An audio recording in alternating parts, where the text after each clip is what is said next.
யாரேனும் நமது அறக்கட்டளைக்கு உதவி செய்ய நினைத்தால் உதவி செய்யலாம். வரி விலக்கு உண்டு. திருச்சிற்றம்பலம். சக்கரை நோய்க்கு ட்ரீட்மெண்ட் கொடுத்தீர்களா?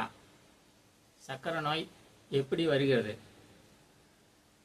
இன்றைய காலகட்டத்தில் எல்லாமே ரசாயன உணவுகள் மயமாகிவிட்டது.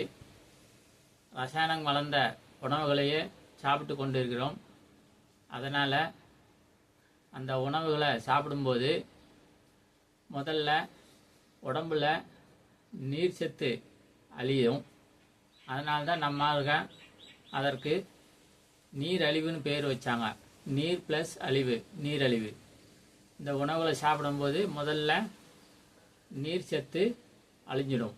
நீர் சத்து அழிஞ்சாக்கா நம்ம சாப்பிடும்போது உமிழ்நீர் சுரக்காது.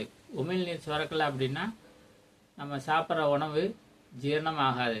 ஜீரணமாகலை அப்படின்னா கல்லீரல் பாதிக்கும். கல்லீரல் பாதித்தா மண்ணீரல் பாதிக்கும். மண்ணீரல் பாதித்தா மலச்சிக்கல் வரும். மலச்சிக்கல் வந்தால் கணையம் வேலை செய்யாது. கணையம் வேலை செய்யலை அப்படின்னா இன்சுலின் சுரக்காது, அதாவது ஹார்மோன் சுரக்காது.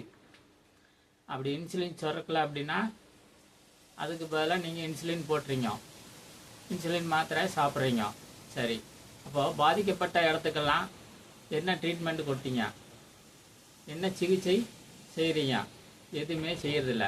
அப்போது மேலும் மேலும் சர்க்கரை நோய் அதிகமாகிட்டே தான் வரும். கட்டுக்குள்ளும் வராது, குணப்படுத்தவும் முடியாது. அதனால் பாதிக்கப்பட்ட இடங்களை நீங்கள் கவனித்தா தான் சர்க்கரை நோயை குணப்படுத்த முடியும். நன்றி, வணக்கம்.